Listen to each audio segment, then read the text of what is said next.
Talk. This is SingTalk Radio. Hello, everyone, and welcome to another episode of SingTalk Radio. Today, we have some really wonderful guests. So I think I'll start with the guest introduction, then I'll introduce my co-hosts, because you already kind of know them. Today, we have over here Dre Persson, who has been a manager for Justin Timberlake for years, but we'll let him go into the details on the rest of his world. Hey, Dave. Hey, Dre. Thanks for having me, man. Nice to see you. Good Turning to see you. 50 this year. Turning 50. Yeah. Big party. You need to come. We will be there. It's gonna be crazy. Remember how every party I never ruin it, so Yeah. I'll be there. Yeah, nice. And next to him is Jonathan Coulter, a friend of ours who is a manager for Pentatonix, among others, and I will also let him fill in the gaps there. Hi, Dave. Is that just what I'm supposed to? Just hi, Dave? Just Is that hi, what we're Dave. doing? Okay. I'll have a Nothing party more, too. nothing Yeah, when are you having a party? It's coming. And of course, our wonderful co-hosts, Joe Batance. Oh, you forgot He our so name forgot for a my second. name. He so forgot my name. Yeah.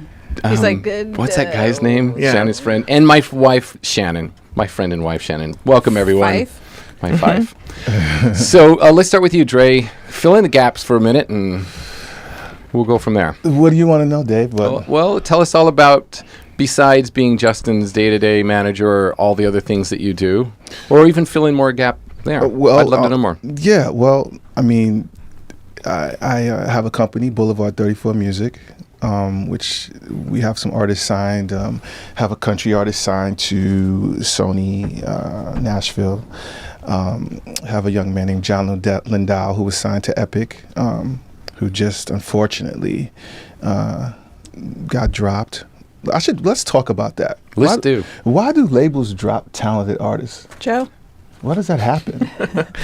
Oh, I could tell you all the reasons why. What do you? Why do you think that don't know. happens? I'm sorry. So, but yeah. So, and then some talented producers, Rob Knox and Eric Hudson, who are published by Sony ATV, and manage their situation, and the director of operations for Justin's music. Right on. Yeah. So what do you do in your spare time? Have kids? I have kids. I have a Aw. beautiful daughter who's 2. Aw. And great wife, and I try to manage that as well, and not doing so great at it today. Today was a rough management situation, but With the family. yeah, it was the kids' first day of school, kind of. It was more of like a preschool kind of thing, and it was pretty hectic. But, They didn't want to go? I couldn't wait to get here. Trust me. Having a meltdown at this Yeah, LA she did okay, but yeah, it was Staples Center is nothing compared to kindergarten. no, not at all. Yeah. Not at all. I have no And she's idea. 2? She's 2. She's 2 Aw. years, 2 months. I don't do the whole month thing. Like she's 43, 7,000 months. yeah. It's 20, How many 26 minutes? months. Right. Yeah. Yeah. All right, Jonathan, fill us in. Give us a little more picture of you. Sure. I manage Pentatonix. I work with a handful of other great artists and managers. I managed an artist named Keenan Granis for a long time, who I know that you've worked with. I manage Walk Off the Earth with a partner of mine in a band called The Beaches, who are an awesome rock Canadian band. Others, but I think the better question to why do labels drop talented artists is why do they wait so long to drop talented artists? True. When those 2 years could have been wonderful. This kid was right? signed for 2.5 years of going to the studio and making records with great producers, and trying to find records and that whole thing, and then it's the up and down of you're great, we love you, I'm not sure, and we're great, we love you, what I mean, for 2 years, you know what I mean, and actually found a hit song for him. And I'll just say it, Holy was actually this kid's song. It's the Florida Georgia Line ended up cutting it, but unfortunately the people in the building, weren't sure about the record, and it seemed like everyone outside of the building thought it was a hit, you know what I mean? Right. And from that situation, it just you have to move on, you know what I mean? But I don't get it. How about the better one, which is we're gonna drop you. Do you think that's funny? Hold on, wait. No, I don't think it's funny at all. But this is funny though. We'll drop you, but we want an override on your next deal. Yeah. Joe and I have no But we career, still own so you. we're like, That's funny. someone's This kid's failing. career is ruined. How old is he? he's 19, but he'll be fine. I mean, we'll find another situation. It just amazes me that happens, you know. I told people when I started doing this for a living that I was a music fan and not a music business fan, and I think I've kind of kept it that way. Right. And I think when you're working with people, whether it's inside of a label or an agency or even business management office, you can really see the difference. Right. And inside buildings are a lot of music business fans. Yeah, I agree. And they're not the ones who listen to something and say, let's do it because it makes them feel good. And that's what it's supposed to be. Right, but I think the assessment of talent has shifted from the music to, I mean, I've honestly had conversations with executives that, you know, wanted to sign the kid and there was another kid maybe involved, and you know that there was two people they wanted to sign, and they would sign the other person because their socials were more, and they would say to me, no, he's super talented, he's actually more talented than this kid we're about to sign, but you know his socials are a little low. And I was like, this is we're talking about music. I've had executives say to me that records sounded too musical. It's a little bit too musical.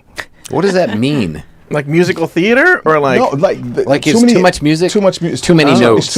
It's too live, maybe. Too much. The human ear can only instruments. hear so many notes. It's too danceable. I believe that was the I've Mozart. had those conversations. I like it way too much. too catchy. Yeah. I've had those conversations, and Wow. it's just, you know. So how do you respond? I mean, somebody says that's too musical. Do you just, are you coy? Are you cool? Or you're like, oh, What does that mean? yeah. I mean, Because knowing you, I yeah, mean, you've known me for a while. Yeah. You know, I don't know if I've made a lot of friends in those meetings. Yeah, you know? that's what- You know, like. your face says it all. Yeah, you know what I mean. Well, And the you know, words what too. do you say? I mean, you're trying to balance, you know, The relationship. and also, you know, protecting, you know, your project. So, you know, you still have to walk the line. You know what I mean? Because you have other acts that you need to, you know, usher in. And Yeah. so you have to. You don't want to burn the bridge for something you else. have to be careful what you say. But I think you determine your position of power in those situations of who you're speaking with and what you're allowed to get away with, you know, saying to that person, you know what I mean? So Yeah. I think I've learned how to do that. But it's just, you know, it's those situations like, what do you say? You also Yeah. I think you kind of like read the room and you make sure that like you can say, if you say the worst thing you could possibly say, is there one person in the room who will kind of get where you're coming from? Right, yeah, and if you yeah. have zero, then Yeah. that's a bad room for you to begin with. Absolutely. Yeah. But if you have one person that like can really empathize with the fact that like you're just an advocate for someone who spent a lot of time doing something that was really hard to do and did it well, there's usually one Right. or two people who will be like, sure, Coulter lost his shit today, but like, I mean, we did fuck up, didn't we? Yeah, Yeah, I mean, Yeah. he had a good reason to lose Yeah. his shit. Yeah. Yeah. I mean, you would hope so. It's the guy like sweeping behind you, and he's like, "I got your back." By the way, Don't that's worry about that. By the way, that's the one that you want, the one that never gets invited on the ticket buy That's to true. the Justin show, right? Yeah, It's yeah. that poor guy who sweeps up after every meeting. That's true. Aw. And No, by I the think way, you never know that guy is the guy getting water. You come back a year later, and 100%. he's Yeah. Happens all day, right? all the time. Yeah, And sure you does. you just treated that guy like shit, and he doesn't forget. Yeah, Or you treated him I've been kindly. that guy. Yeah. You know, I got treated like shit. yeah, I've been that guy. So, You know, yeah. I'm at the low of the totem pole. That means I can only go up from Yeah, here. absolutely. By the way, I wasn't even that guy, and someone at Epic once called one of the CEOs of my company and made a comment that one of his minions was cornering him at the Ellen show. And I was the minion. I was the minion. Did you really corner You him? were wearing overalls. I mean, there was a corner. I mean, Yeah. Okay. the hallway made a sharp right turn, so it was a corner. Okay. I happened to ask him a question at that particular time in that corner. I was, Right? I was holding a weapon. And did you get what you needed? No, I didn't. But it was like a whole combination of things. But for me, it was a real good ego check. You know, you kind of know really quickly where you are because, you know, I worked for Irving in the beginning of my career. Did you really? Yeah, Wow. and took everybody's call. And when you have that in your, you know, in your arsenal, and you give someone a phone call, Absolutely. they'll take your phone call, and you 100%. want to be just as respectful to everyone else because they were to you. You know. I have to balance that too as well, like with what you know, with working with Justin and then having the outside projects that I'm involved in.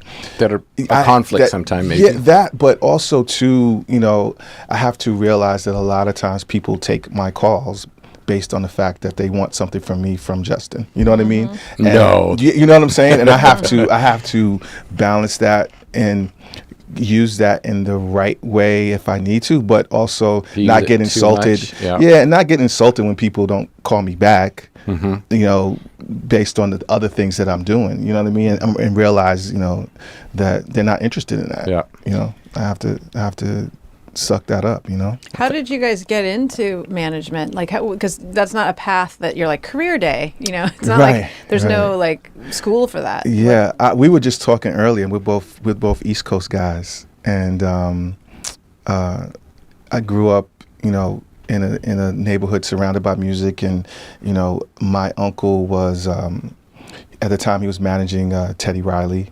Oh yeah. And he's also in the boxing game and all kinds of things like that. And so that kind of sparked my interest. My first show was a Don King's your uncle? Not Don. Yeah, I wish. Did you see him the other day on TV? Oh my God. Yeah, the Trump thing. Can I just The tell you Trump that thing, yeah. I get The worst thing was the jean jacket. The jean jacket was That bad. was bad. He's worn that for years, though. By the way, Was it? Don King's worked really hard for the worst thing about him to be a jean jacket. No, So definitely. True. That was the worst Very good Negro comment. jacket he could have worn. I'm telling you. He threw that How does out. he go there? He's crazy. Where was I? And the old white guys in the back were like, They were like doubled over laughing, Yeah. right? I was thinking the same thing. Anyway, we won't. That's not the topic today, is it? Could be. Could be very interesting. So anyway, my first concert was New Edition, and I remember sitting there going, I want to be involved, and this is incredible to me. And I didn't really watch the concert that much. I watched like the people that were pushing the cases and the guy that was doing the sound. And I was like, how do you make this all happen? You Wow. know? And I couldn't figure out how to get into. My uncle wouldn't help me. I couldn't figure out how to get into the business. So I spent years trying to figure out how to get the door open so I can at least, you know, make the path, you know. you just And wanted to be involved. I just wanted to be involved. So I started out in the business in security. I met someone who, you know, was doing security for Elton John, and actually that was 20-something years ago, and he happens to be one of my best friends now. But he was the one that kind of, you know, he brought me in that aspect, and I told him at that time, I was like, this is not what I really want to do, but this is the way in. Yeah. And I started reading like the Donald Passman books, and they used to laugh at me on the tour bus. This is like 95. Who's that? I don't know who that is. Donald Passman wrote like was it This Business of Music? Yeah, or he's All kind About of, the he wrote Music kind of Business? the Bible for the music business. It's kind of antiquated at this point because of the digital stuff just shifted so much, but Yeah. it was used in every music business class in every Right. university. So I read those books like on a tour bus, and this was like 95, 94, and you know, my buddies are still my buddies to this day. They would laugh, you know, because after the show, you get on a tour bus and you're eating, you're laughing, and it's doing fun. a lot, But yeah. I'm in my bunk reading this book because I had a vision of, you know, this is not what I want to do, and I have to learn amazing. what I need to do. So, Yeah. long story short, so that's how I, you know, so I just progressed from there. Different things happen. And did you manage someone before Justin, or did you just? Well, I mean, I'm not quote unquote his manager. I mean, I handle his, you know, day-to-day stuff and mostly the music. Johnny Wright is his music okay. manager, right?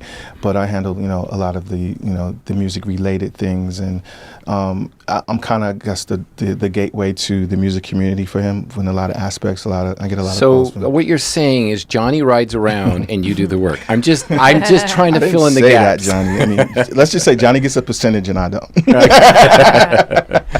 Oh, So yeah. right on. How'd you get into it, Jonathan?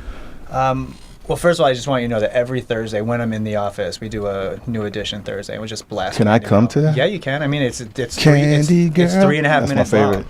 Did you ever want to My be in world. music when you saw that, or would To you sing, always? I grew up in the era. I didn't mean to cut you off. No, I'm sorry. no, go. I grew up in the era Just of listening to him sing, so I thought I'd. yeah, I grew up in the era when rap music started to become a popular, like when it first started happening in Mainstream, New yeah. York, and people would plug in, you know, their equipment in the park, and you know, those things. So I wanted to be a rapper, and you know, I still remember my 1990 rap. Everyone had a rap that their go-to thing. Yeah. when you were called Can we out. hear it? No. Can you Joe, give us a Not beat. Can you even a beatbox little- a not little even a bit? little Can bit. you beatbox a Not little even bit? a little bit. Dave can. I probably can't do it. rap at all, so let's. It's gonna No. sound awesome. No. Let's do We it. can always edit it out. All right, so they used to call me Dre, right? That's all. Okay. So Dre is the name I carry, not Pete, not Nah, see? Dre is the name I carry. Not Tom, not Dick, not Pete, not Harry. Coming to you live with that high-powered knowledge. The only school I went to was MC College. Like Baskin Robbins serves up your favorite flavor like King Kong Stola. And I had to save it. If you don't get no ass, you got to use a masturbator like that, y'all. Wow, good. I like that. Yeah. Maybe you should open for Justin. I think he'd let Joe that and happen. I were taping down some cardboard. We were just about to. Yes, sing yeah. out. So breakdancing and rapping. I tried. We So stopped. no singing. Yeah. Okay. It was interesting. It's interesting when you like look back at what New Edition was, though, because when you I remember growing up and I got the move closer to the mic signal to show you how little I know about microphones. It's interesting because you listen. I remember New Edition came out, and then obviously like Bobby Brown hit. And I was a big BBD fan. All right. And then Poison, I was in junior high school. Not to date anybody, but I was in junior high school, and that was the biggest song in the world to me. Right. But then it really became like the biggest song 15 years later when they play it at clubs all the time. But I think people forget like who the stars of New Edition were. Who do you think the star was? I mean, it seemed like Ralph was supposed to be the Travis, guy, he was right? supposed to be the guy, He right. was the guy. He sounded like Michael. Yeah. I mean, in terms of where he sang, that was it. It wasn't Bobby. That's true. Anyway, Who did become the star? Johnny or Bobby? Bobby. Bobby was the star. Well, I mean, Johnny has a career. But Johnny also came later, right? Yeah. Yeah. But yeah. Bobby was the pop star, and then Belle Biv DeVoe was kind of had a moment, but like, right? No, we're ping ponging between you guys. Oh. Ignore us. Have we been ignoring you? No. Not at all. This is so inside baseball. Usually Dave sits here and I'm there, so we were like, "Oh, this is new for us." Like, "Oh, look at It's this." fine. You totally ignore us. Yeah. Okay, so long way around without using a bunch of names. I was in my early 20s. I had graduated college and I was living in New York, and I left my job because I wasn't enjoying it. I was writing copy for an ad agency, and I was doing like menopause ads and calcium supplements. And That sounds fun. And I had a college roommate who was working in music, and he brought me out, and one thing leads to another, and I'm his assistant representing a handful of bands, and each artist had the thing that made money and the thing that they wanted to do. Right. And he wanted to work on the things that made money and the things that dined at Matsuhisa at lunch, and that's what he was doing. And the other stuff was producing for, independent rock bands and starting a podcast. And I spent a lot of time on the phone with lawyers who, to their credit, were really patient with me and were all on percentage. So it wasn't even like they were trying to ring up a bar tab. And I learned as much as possible for them on how to put deals together. I remember Irving had Harry Sandler was working with him, who was the Eagles tour manager, and taught me 90% of what my basis for going out on the road was. A couple years later, I wound up doing day-to-day for 30 Seconds to Mars, and I toured with them for a couple of years, and it was really just, it was just learning everything. And the thing was, like, there wasn't a lot at that point between myself and what I was doing and what Irving was doing. So I was talking to the guy who ran MTV in Europe because that's who he needed to talk to get a band over. But I was also talking to the junior product manager to get a CD approved. So there was no like hierarchy for me, really. Everybody was somebody I needed, and I kind of learned not just what happens here, but kind of what happens elsewhere in the world, which gives you a really interesting perspective. But is it your passion, or is it like, I'm just so good, I'm good at this? I really like parts of it. I love music. And I brought up earlier the difference between music and music business. Were you a singer? No. But here's the thing. Like, I don't know, Dave, am I tone deaf if I can tell that I'm off key? No, tone deaf you wouldn't know. Okay, so you have that. So I'm not tone deaf, but I can sing a lick. And I specifically remember singing I was like super young in my parents' car, and my dad gave me like the please stop look. Oh, I remember. See, that probably ruined it, right, Dave? Probably. It probably ruined No, it. your Scarred you dad should get into the A&R business. We actually have we need your dad right now. we have your dad here today. He'd be so busy. Yeah, he'd By be the way, super busy. my dad has a great voice, so it's crazy. But what I really like, and I think Dave knows this, I really like putting together an experience where artists aren't really just releasing music, they're trying to build a career. And anything that is not scalable and doesn't feel like you do it because the person before you did it is really exciting to me, because you wind up, succeeding on your own merit and not some kind of machine that worked for somebody else. Which is Pentatonix, right? Yeah, well, I was going to say, to your credit, what a great Pentatonix group. was Amazing. a niche band. Well, Acapella was a niche market until Jonathan came along, quite frankly. But also to their credit, they are 5 individually of the most talented people anyone has ever met. Yeah. And there's a lot of magic there. So Totally. so to some extent my job is not fucking it up, but also it'd be a really easy thing for somebody really smart to fuck up, I believe. So Well, look, before Pentatonix was a group called House Jacks, right? You know Deke. yeah, there's Deke's band. Yeah, they were great. They were super talented, but they didn't have a Jonathan. No, it's that's true. a huge It's true. difference. I was presented a band. I can't even remember their names now, but I think they were maybe out of Vegas, and super talented. They sounded great. They came and sang backstage for me and it sounded amazing. But I had to admit to myself, I was like, I don't know what the hell to do with this. You know what I mean? Like, I don't know what to do with an acapella group and you know what I mean? Like, what do you do with it? So, hats off to you, man. That's Thank you. So how did you? I mean, strategically, they come out of the sing off, and you go, yeah, we can go wide with this, or I mean. Well, I mean, immediately it felt very. They felt like a pop act, right? They didn't feel like an a cappella act, because what they were doing musically was creating a sound that didn't feel very like Collegiate acapella. Yeah, it didn't. And then not to knock that as a No, genre, but totally. it didn't feel like that. You also had people who were, attractive, young, had some kind of perspective as individuals. I always loved the idea that, similar to what NSYNC was, you get to pick your favorite. They're a little bit Power Rangers, Ninja Turtles. Yeah, you totally. know? Like, there's nobody, when you say, do you like the Power Rangers? They go, I like them all equally. Like, they're not your kids. And by the way, you probably like one of your kids better than the other, depending on the day. So Great. it's Back today. right, but so it's like the scene from Almost Famous. Like, I was, when I was younger, I was John Lennon, and then I became Paul McCartney, and that's kind of how it was. You had these people that were all front women, and I think that they were all uniquely talented. And essentially, there are 6 entities, right? There's Kirsten, Scott, Mitch, Kevin, and Avi, and then there's also Pentatonix. So they come off the show. I admittedly didn't watch the show.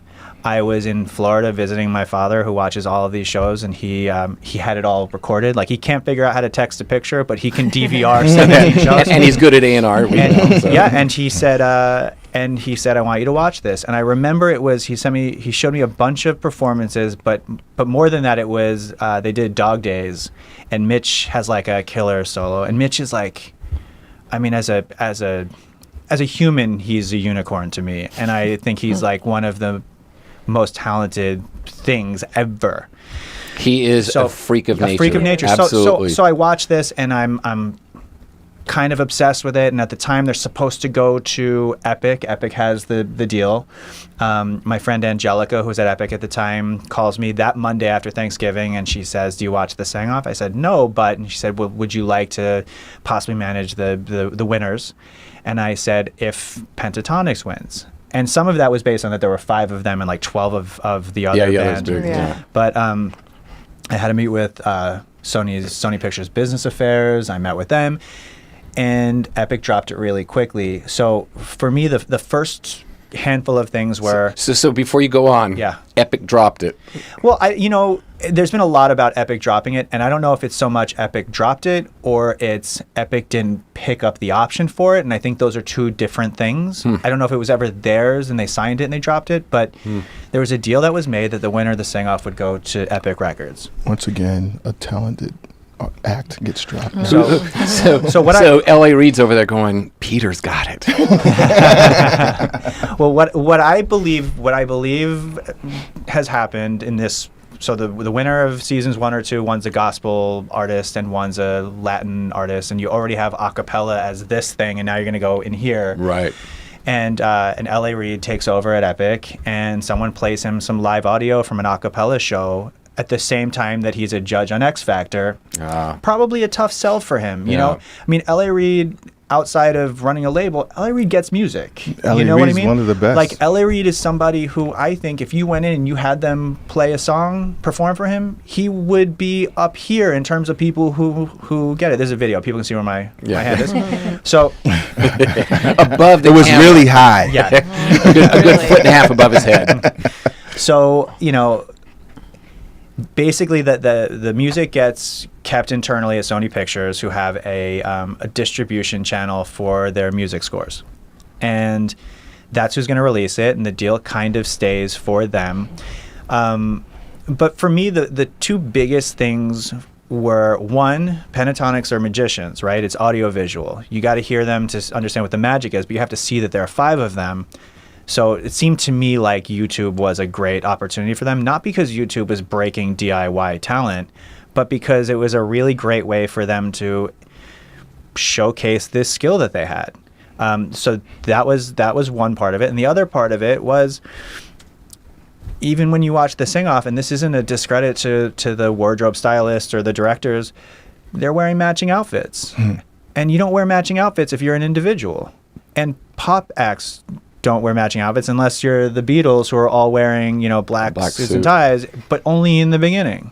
And they were doing that for style. They weren't doing that so everyone knew they were in a band together.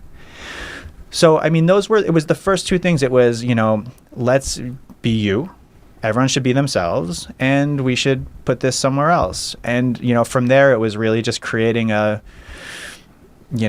chart for, if we're going to do something, then these are the things that it should be. And to the band's credit, they worked and still work very, very hard. Yeah, you got a lot of work ethic. You got a lot of work ethic. You know, Scott is one of the most creative people I've ever met, you know, in terms of extending into thinking. Concepts and videos. And he's a great collaborator for me because, to your point, more than anything, I love creating something. I don't want to say, let's release a single, and I don't want to say, let's get $100,000 from Nike to make a commercial. Let's put it all together and see if it can be a giant thing, and if there can be a video and music, and when's the right time to do it. And I think that you have a handful of people who, A, understand that, and B, won't accept anything less than extraordinary. Yeah. And that's what it's, I mean, if you're not going for money, I guess the money's followed. Maybe. I mean, they're doing okay. Well, look, come on, let's be honest. Doing okay, sure. If you compare it to the Beatles, but I mean, as far as acapella, you guys have pioneered. Do you have numbers? Because if you don't have numbers, I'm going to play coy. They do. They do really well, but I'm sure Dre could tell you, any business that grows as fast as it does has a lot of overhead. Yeah, of course. They also have a lot of people on their team, and there are 5 of them. Okay, but all I'm saying is, in the acapella world, anybody making that kind of gross receipts needs to be handed the credit for building. They've opened the door for other acapella groups to actually make a living, not just as a hobby. 100%. So, anyhow, 100%, yeah. Thank you. That was a compliment, right? Yeah. No, I'm saying I'm saying if Pentatonix hadn't done what they've done, it would have been harder for other groups to convince, whether it's promoters or venues or labels or whatever, to get behind it.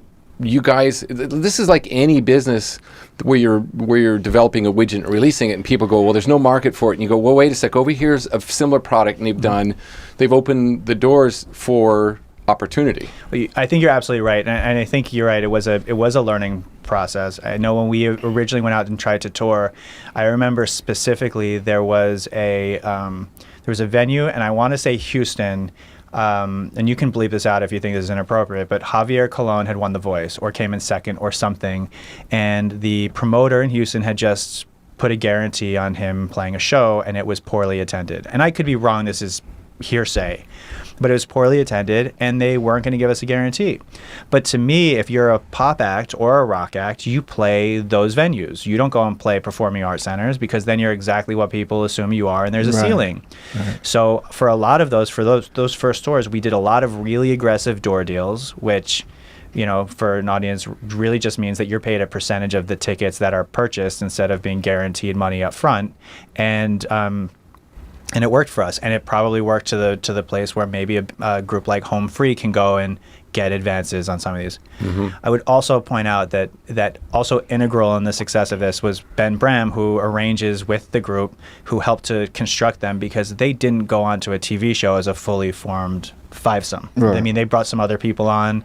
Well, I was going to say, when you said there's 6 entities, I was going to say kind of 7. Because Ben is like You're the right. invisible member. It's not You like know? a Lou Pearlman thing, is it? No. Okay. No, Ben is a super gifted arranger. I'll draw you a chart of what Ben looks like next to what Lou looked like. Yeah, the opposite. Rest in peace, Lou. But anyway, he's just a super gifted arranger, and it's, he's a fantastic ear. And Well, and musically, without Ben and Ed, who mixes, and Bill Hare, who masters. I mean, that's a team, and I think and it's remained the team musically. So I think when it comes to the recorded music part of it, there really aren't 5 people. There are probably 8, if not 12. Yeah. I think that's so important now too, the team aspect of anything, especially for what we do. Like the producers that I'm working with now, Rob, who Dave. I ended up pairing him with another producer, Eric Hudson, who did Flashing Lights for Kanye and a bunch of other things. But they did 2 different things, and we put them together, and amazing things are happening, but also an engineer that we use all the time, and a writer that we use all the time, and those things. And I think when you get that synergy, whether it be with producers or a band or a management company or whatever it is,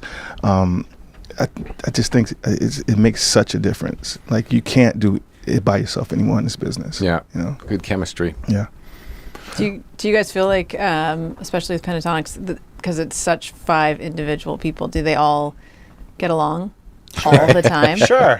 All the time. Every moment. There's never been. There's never been an It's argument. not possible. Well, but here's the thing: how do you, without really answering the question, but how do you do something that's creative? And creativity comes from like the deepest part of your ego, right? There's not a lot of logic and rational thought when it comes into being like purely creative. So how do you you would have to agree on literally everything to get along all the time. And if people don't argue over their own opinion, then they really don't care very much. You push yourself. Yeah, and it's the way it's the way you disagree. That makes. But there's also a reason that people would go and do a solo record, because when you're working with a group for a long time, you have to make compromises, and you're compromising a lot of the things for the group. The group doesn't represent the individual; it represents the combination of. So you want to do something for you so that you have an opportunity to be,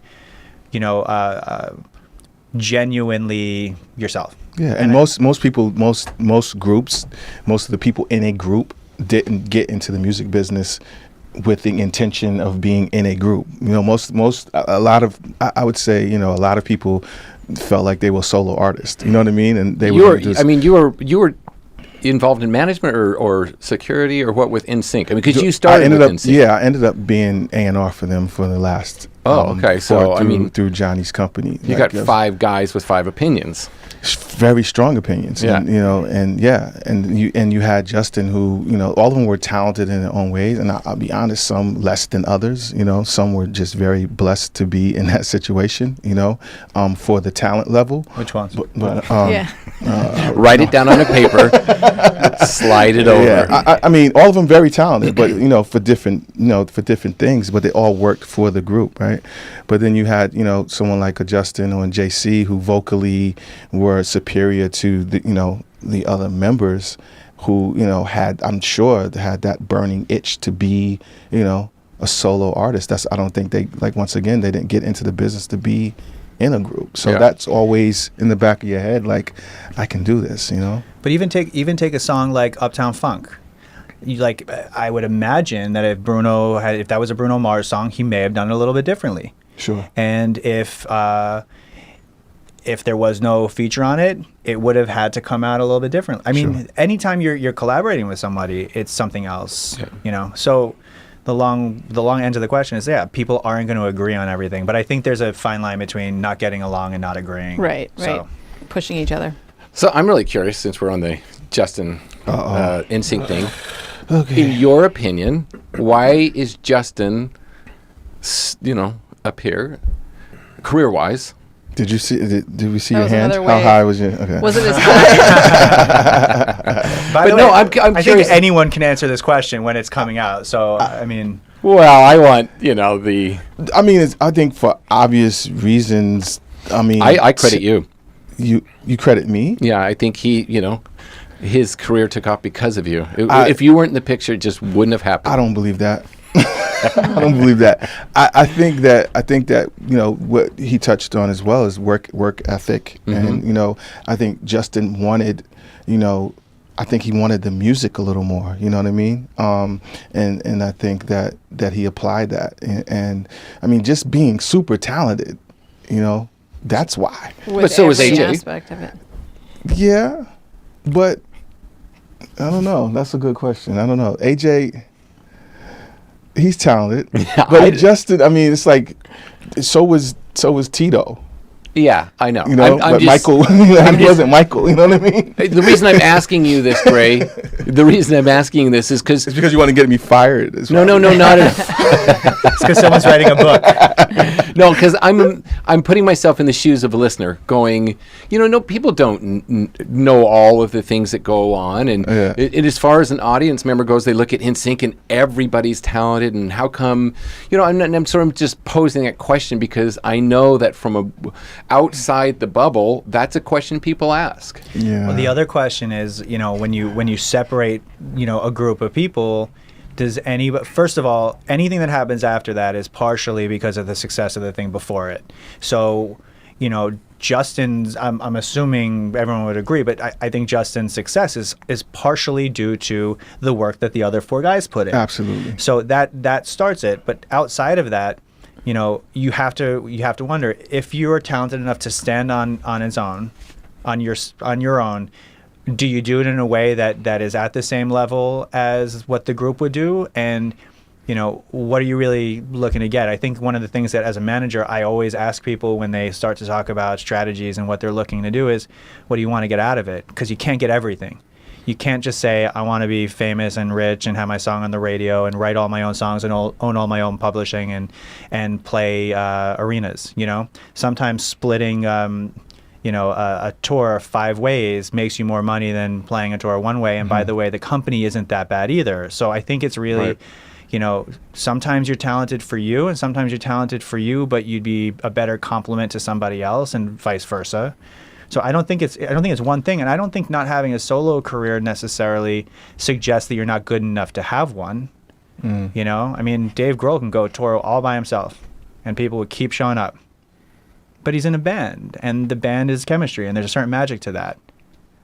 But Well, totally. I totally agree. I mean, we all experience that anyway. You experience that with both of your companies. I mean, you could, you guys have people around you. You don't do everything yourselves. You have people that you feel like you have chemistry with that make the company bigger than 1 + 1 is 2. 1 + 1 is 3 or 4, right? right, 26 months. Right. 7,300 miles. Yeah. Old. But they are, I get this because of the position I am in, where I meet a lot of people in the education space who are, because I don't deal with this all the time in my career. I deal with this more than anything. People who are young, naive, don't understand it all. They just want to sing. They don't understand the process, and so they'll pose questions like that. And I'm in no position to be answering that. Well, let me ask you a question, because you've been around a lot of people who have had careers and who are just kind of hobbyists or just kind of want to investigate. How often is the best singer the one who should have a solo career? I wouldn't even put the last part, solo career, in there. How often is the best singer successful? And I would say 50%. Based on just talent. Just based on talent. That happened with the group that as well with NSYNC. I mean, JC is a hell of a vocalist. I mean, and Justin will say it himself. Like, JC runs circles around people singing, but you know what I mean. But he's not necessarily the one that, whose solo career took off. He wasn't the best. He was the best singer, but not necessarily, succeeded in the solo space. Yeah, it's a handful of things. So I think when you ask, like, why Justin? Well, and I just, you know, I just think how many chances do we get? I mean, my answer is he's just hard worker. He's fucking. He's a superstar. Super talented, man. He's just. Well, I mean, is that whole X factor? He walks in the room and you know that's it. true. Yeah. I've never met Justin, and I will tell you he's one of the top 10 most charming people I've ever encountered in my life. Like, I don't even know him, but you Wait, watch how do you him. know that then? Huh? That's the thing. You can tell. You watch an award show, and he thanks everybody he's ever met. He seems very grounded. and he knows their names, and he is similar to how Dave Grohl presents himself, right? He appears and perception's reality, right? He's generous with his thank yous. He's very mindful that he wasn't born into this. He's worked really hard, and I think that kind of, you can see it. You know? I've never met him, and I know he's good in bed. It's because Dave. I can attest to that. It's because Dave told you. It's in my mind. Why am I uncomfortable over I here? know, you just got sweaty, Dave. I did.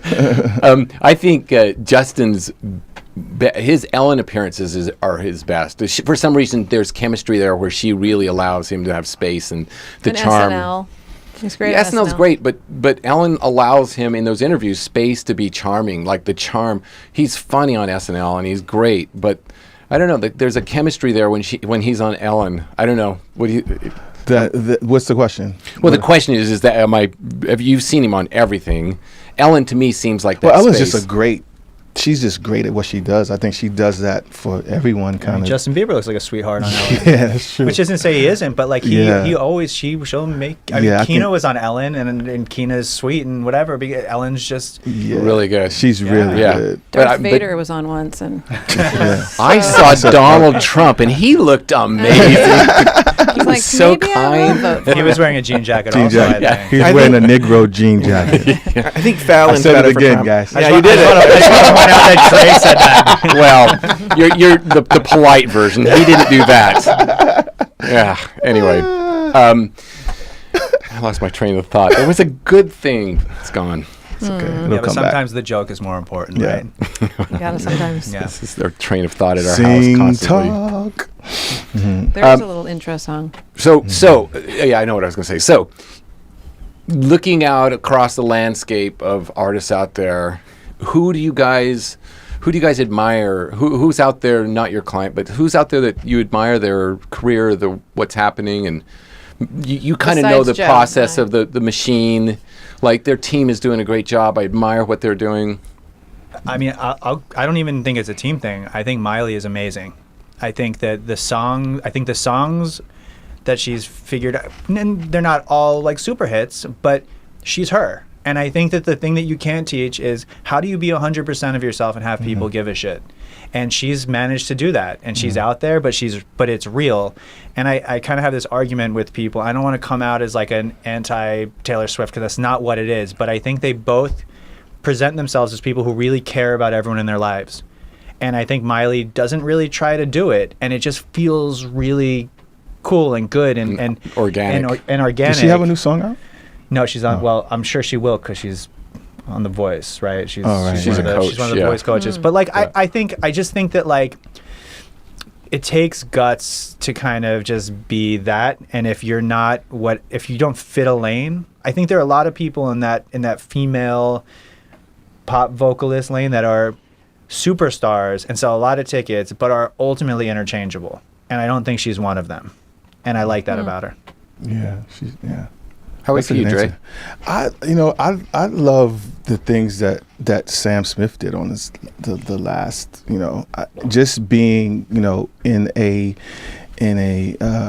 it's changing now, but like the music industry is was and probably still is a lot very homophobic, and you know what I mean. And not that people haven't done it before him, but I'm just saying I think he with that soulful voice, and he kind of stayed, like you said, true to himself. And this is what you get in conversations with people and like, it's too soulful. It's this white kid shouldn't be doing this stuff, and you know what I mean, from London, he shouldn't be doing it. But he stayed, he stayed, once again, like he said, he stayed true to himself and true to his They're his great lifestyle, songs though too. and the songs So were well amazing, arranged and he's I've met him a few times, and he's always the same person. So I love it. I can't wait to hear the new stuff. I imagine that he sings everything he says. Like his voice is just that So good, right? in my So head. good. I think Ed Sheeran Never too. met him. Ed as Yeah, well, I like that. Yeah. I mean, I think the songs are amazing, and I don't think he tries too hard to do any Yeah. of it. It seems very just like, here's a great song. Thinking Out Loud is such a well-crafted song. It's a perfect song. It It's is one of so those. good. It's one of those like perfect songs.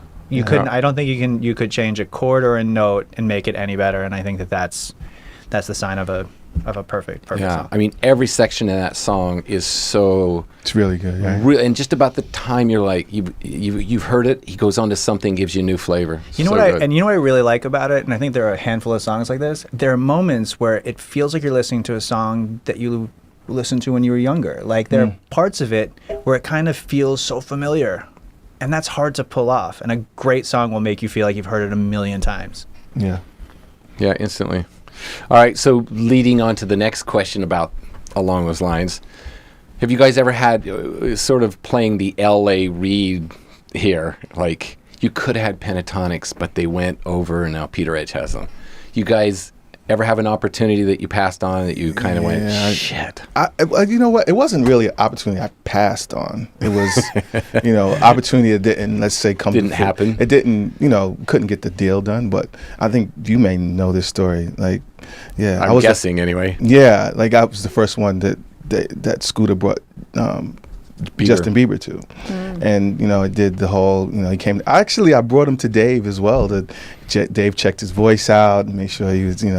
How old was he then? Wow, 14, 13. 14. He was -3. Yeah, he was pretty. You know what I mean? We took him to the skate park. We did the whole thing. But anyway, super gifted, super present, gifted. Yeah. I mean, as a voice coach, when you bring somebody in that age, you don't know what to expect, and this was like, what? I mean, he is what he is. Yeah, So. he's 14. But as things work in this business, sometimes you can't figure out, how to get the deal done where all parties are happy and and it works out. So it didn't work out, but shout out to Scooter.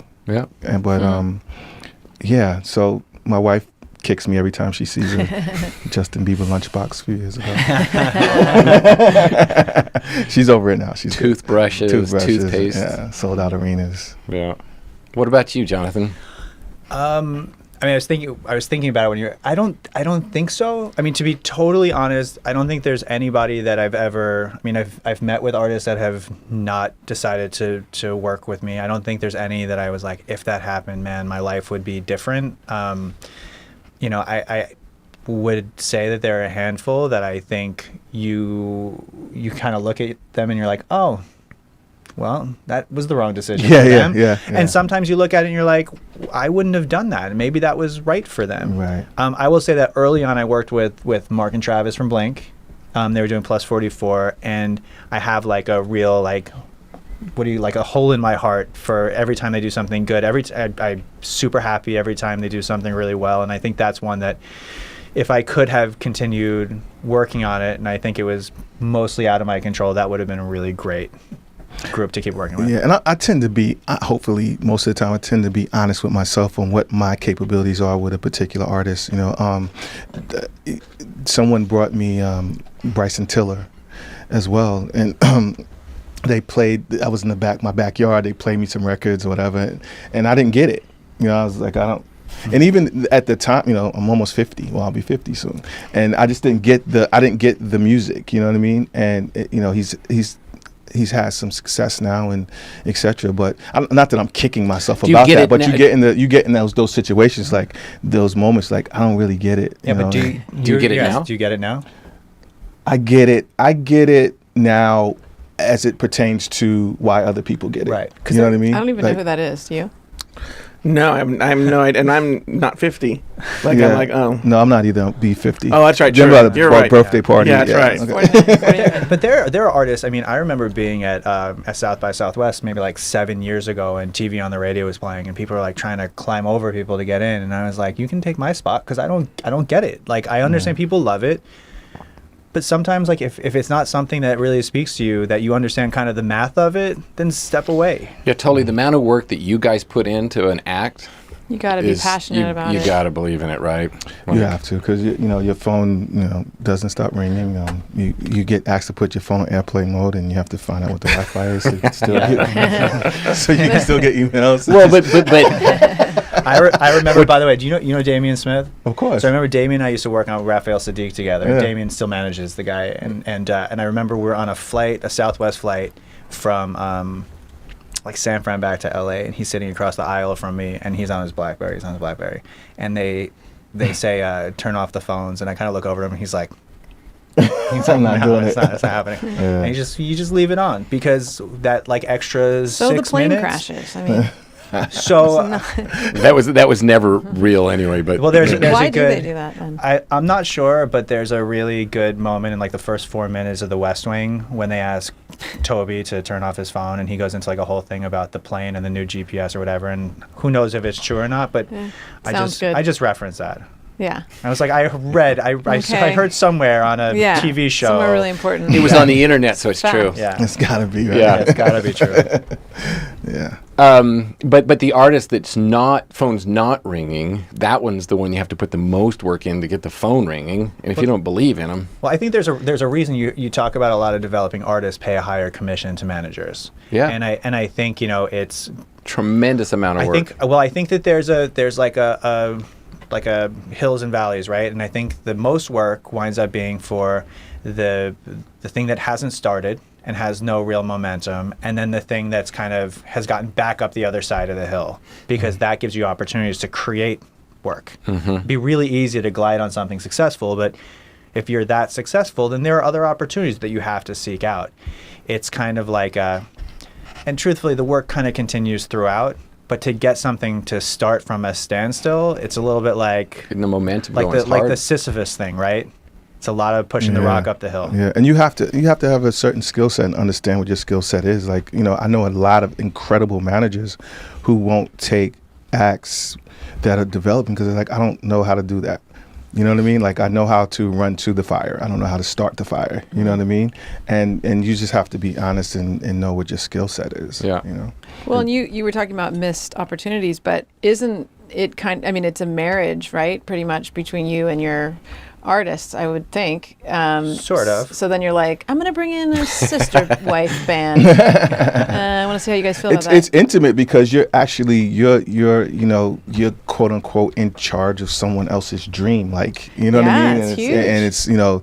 it's these people have been thinking about doing this, probably since they could, speak, right? Yeah, and you've been with them, holding their hand. And Yeah, but you get the opportunity to help someone, fulfill a dream, and it's that's pretty personal. Right. So do they have any say? Not really say, but like, are they like, come on, man, you're going to take on, Dolly Parton now? Come on, like. Wait, is she looking? I was just talking to her before I had to put my phone in airplane mode. You mean if you already have artists and then you want to take on another? She just artist? means like splitting time, and now now you got I don't know. I'm just curious if how that works. I would tell you that I would for sure not manage a second acapella group. And I think that because it would just step on their toes. It's just because and it would step on my ability to be a good advocate for them. Mm-hmm. I also think that if you build a roster properly, then your acts should complement each other, but also. Can't step on the same square. But also to Dre's point, well, you can step on the same square because some squares are meant for a bunch of people. So where I have Pentatonix and Kina and then Walk Off the Earth, that all have a big YouTube kind of footprint to be able to say you have 20 million subscribers between a handful of artists, like that works to a point.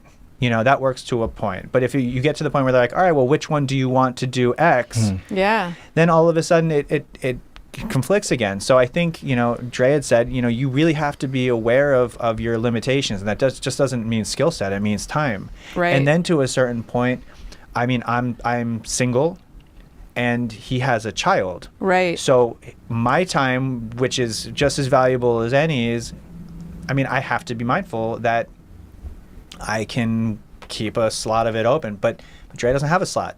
Yeah. Right. Thank you for saying that. Aw. I hope my wife is listening. This has been his morning. Yeah. She's not. She's not. It's true though. Yeah, I mean, Johnny Wright ran into that. I mean, imagine having NSYNC and Backstreet Boys at the same time. Did he really? Wow. I mean, like, what's that day like, of getting these offers of And they're things? passing each other in the Well, hall. you're getting these offers of really cool things to do for two bands that are they're the same thing Definitely. for most Yeah. people's eyes, Competitive, right? yeah. So, you get a call, from someone to do something big, and like, you have to figure out, who gets to do it. Right. And by the way, when two of them call at the same time, Right. whose call do you take? Right. It's true. I mean, yeah, I would imagine that's hard. Johnny, you should Well, come on the show. There's 10 of them right. between the two, right? Right. I think.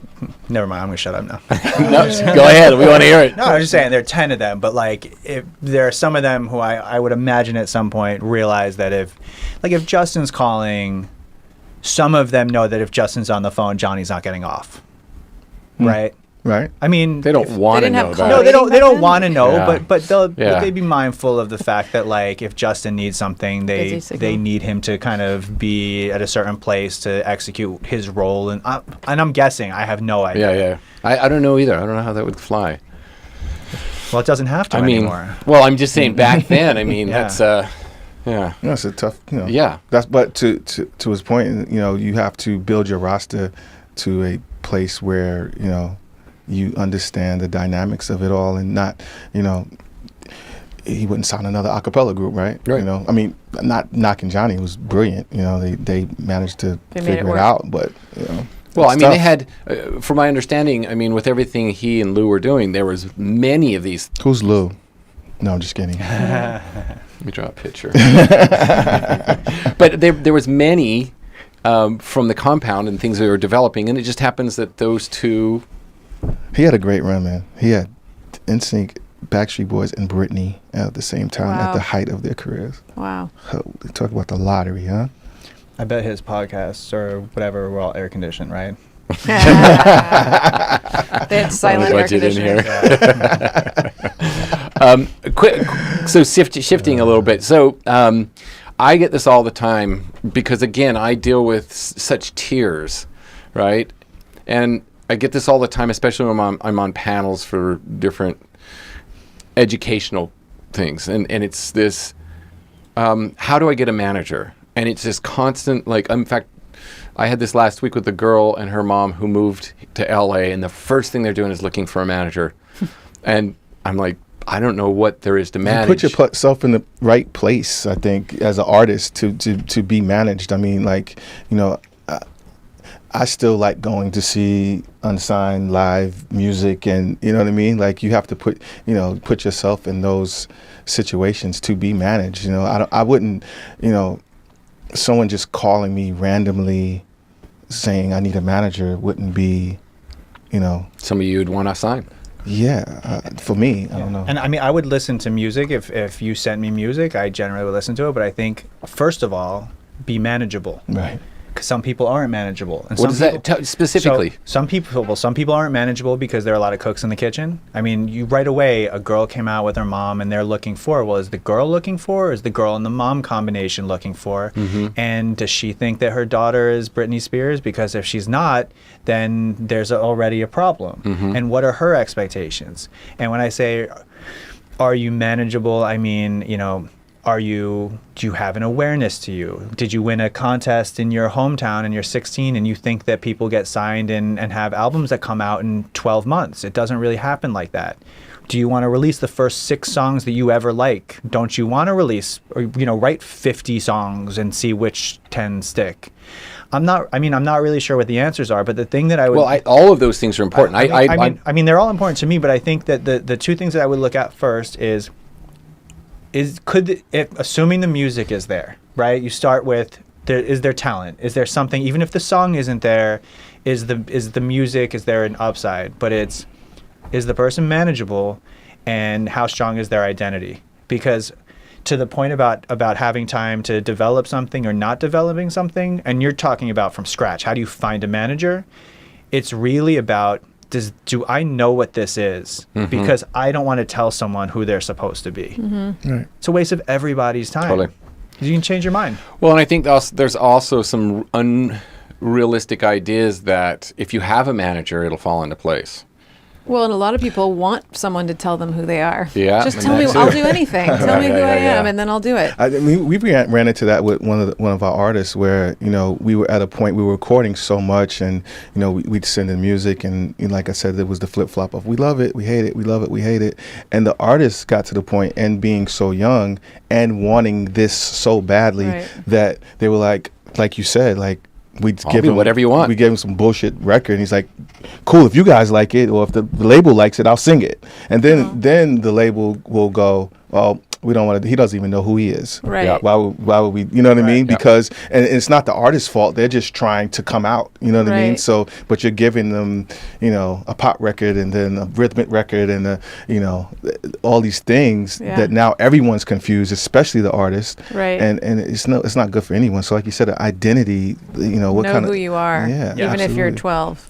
and fight and fight for that. Well, Like, when this you- is who I am, and this is what I'm fighting for. You know, Right. And so everybody has a direction. If you're 12 and you're super gifted, like the whole Bieber thing, it will come in time. But the 12-year-olds, you see, you're like, okay, you got a lot of work to do before you even get to the point where somebody's go, this person is super talented, and we just have to spend time molding and figuring out who they are.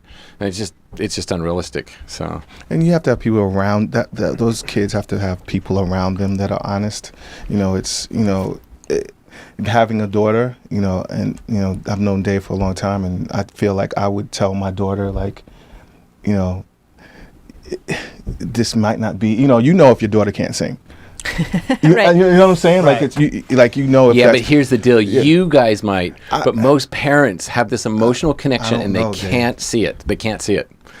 They can't. just- I they see don't it all believe the it, huh? time. I see it all the time. But it's not just there's a very fine line. I mean, my father, who has a really good voice and loves good music. I mean, his taste in music has always been mostly good. There's some, I mean, still hates Radiohead because he doesn't really get it, but I mean, likes music to the nth degree, and goes in Florida to see some people perform, and I will get that phone call. I'm gonna send you a CD. I just saw, and like I've been to the places, and you see these people, and they're A+ for restaurants, yeah, Right. yeah. Right. because there's a fine line between. So I think there are parents who can, you know, say, with what I know and what I've experienced, my daughter is a great singer. But you could also go down to the Hotel Cafe and see 20 great singers a week who have no business doing this as a career. Right. And it has That's right. nothing to do with how great they are. That's right. That's really well put, because you're so good. I'm out. But that's true. It's when I first moved to LA, and you know, go to the Hotel Cafe or Room 5 or whatever, and you see these people get up, and you go, God, the talent is just everywhere. But there's all these things, this checklist, and singers go, well, I'm a great singer, right? Well, yeah, but that's 1 out of 12 or 15 things that has to be in place. Yeah, and if you're doing all the things as a singer to, like, you know, try to increase your fan base, and you're doing shows, you know, week after week at, you know, whatever room here in LA, and for the last 3 years, the only one that shows up is your roommate, and, you know, It's a good sign. And it's a good sign that you know, maybe is something that's not. It's not taking traction. Yeah. Something's not there. Yeah, One last question, then we gotta sort of. This has been great. that's great because I need some ice. Just a quick. Where do you guys see the industry going as far as the pitfalls, the stumbling blocks, some of the struggles they're gonna?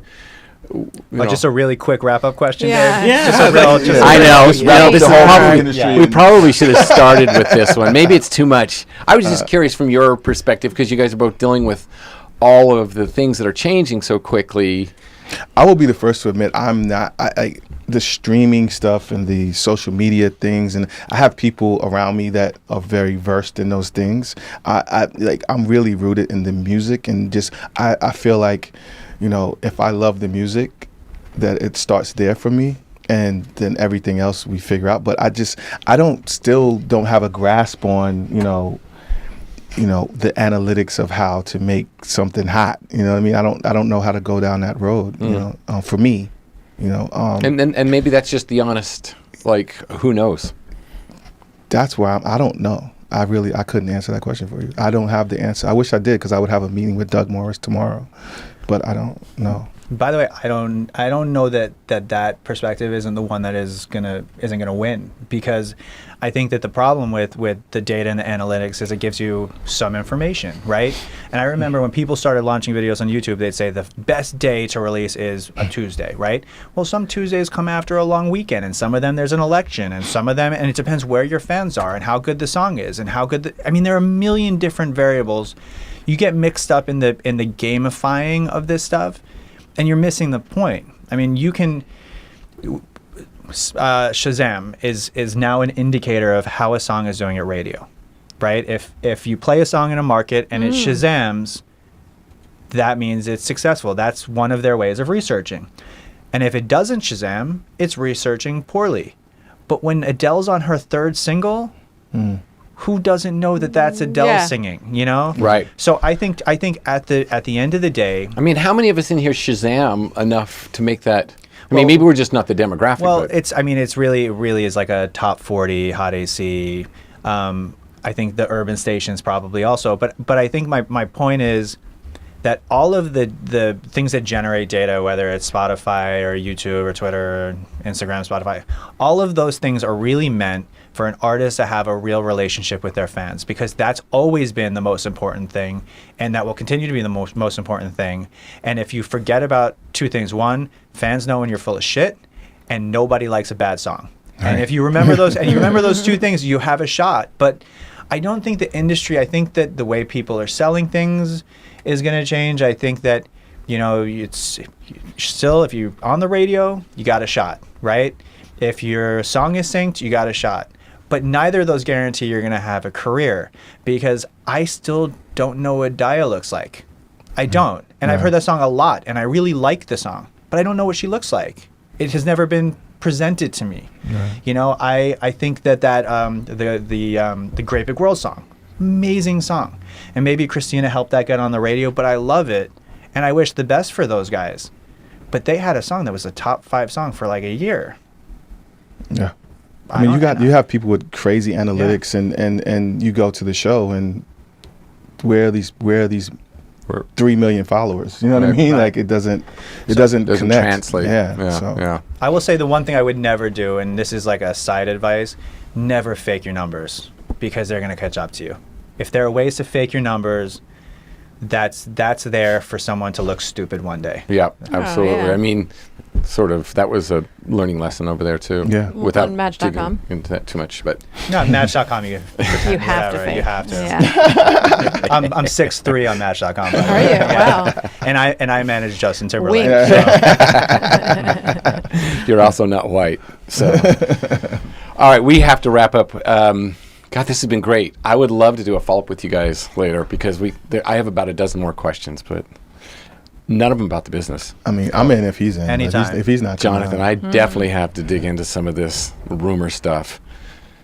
I heard you broke up Brangelina. I mean, I did. There's a whole. How do you guys? He's 6'4". What do you expect? Next. By the way, I just grew an inch. He's 6'4" and manages Justin Timberlake. How would you? Of course she wants it. Of course. All right. Well, we better wrap up. This has been great. Thanks, guys, for coming in thank and you, doing guys. this. Thanks, This is Dave, awesome. for having me. Us. Thank you, Joe. Where can we find you? You can find me on Sirius Satellite Radio every Friday at noon on Channel Joe 105. left. Joe left. I left. Joe, this is the quietest one Check you've that ever out. been. I know. Well, when He's the over guests here are super doodling. interesting, why am I going to interrupt with my dumb jokes? It's true. Hey, guys, that was really good, but let me tell you this. Something.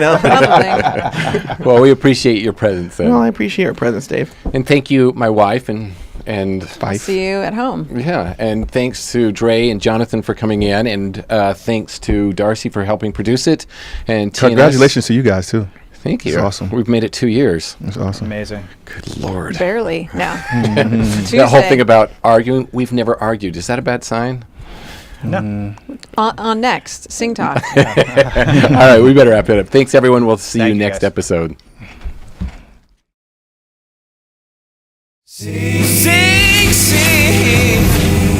Talk. This is SingTalk Radio.